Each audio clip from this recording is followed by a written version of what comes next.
My name's Daniel Eggert, and I have a post-secondary degree in, I have a Bachelor of Arts degree with a focus on economics. My current position is of a development manager with a land and property development company. So in terms of what I do is I'm responsible for setting up a design team and working with them on the design, responsible for getting regulatory approvals, responsible for overseeing the construction, responsible for the marketing, responsible for the leasing and doing deals and getting contracts and leasing the space up, and financing to some degree, part of that role anyway, not all of it. And then once it's up and running, then handing it over to the property manager. It wasn't a straight path. I studied economics. I did the student government thing and was involved on a bunch of MacEwan stuff as well. And actually that's where I met people that I work with now, and that's actually how things came to be. But my first job out of university was, besides painting in an industrial shop, then I went to Jamaica to work for UNESCO and did cultural policy with UNESCO, and then did a couple spin-off companies with the minister in Jamaica.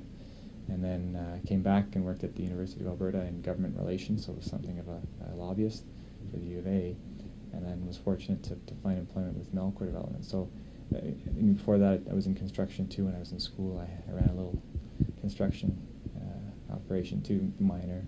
But you know, it's been a little bit like that. But you know, I'm really grateful for the opportunity that I'm in right now. There's no real degree for property development. If anything, the most we have in there are civil engineers, or a broker, and I have neither of those backgrounds. So you know, a lot of stuff in business that comes down to character, it comes down to the person, and so that's sort of how I got lucky in the job I have now.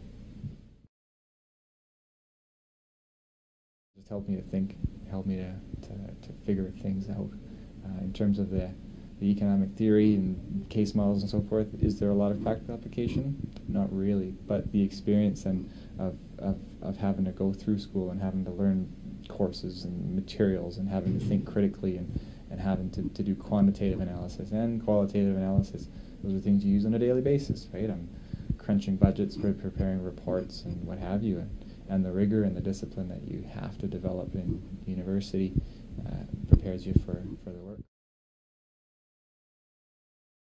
Get involved in stuff that interests you, and you know, if you're doing a degree in sciences but you love drama, well, get involved in it, even if it's not your degree. Like, degrees are a good thing and it's good to have, you know, direction and so forth, but get involved in things you like. If you're a policy wonk, get involved in the UN club, or get involved in in a political party, or if you're into humanitarian community stuff, get involved. If you're into business, get involved in stuff, and it'll that's the big takeaway that I was able to benefit from MacEwan. Is they had clubs, they had great opportunities for students. Like, I'm a policy wonk and a political hack too at heart, so I got involved in all that stuff, and I learned a lot, met a lot of great people, and eventually met people that, even though it wasn't part of the plan, I met people that eventually opened the doors to work in the private sector, which is where I work now.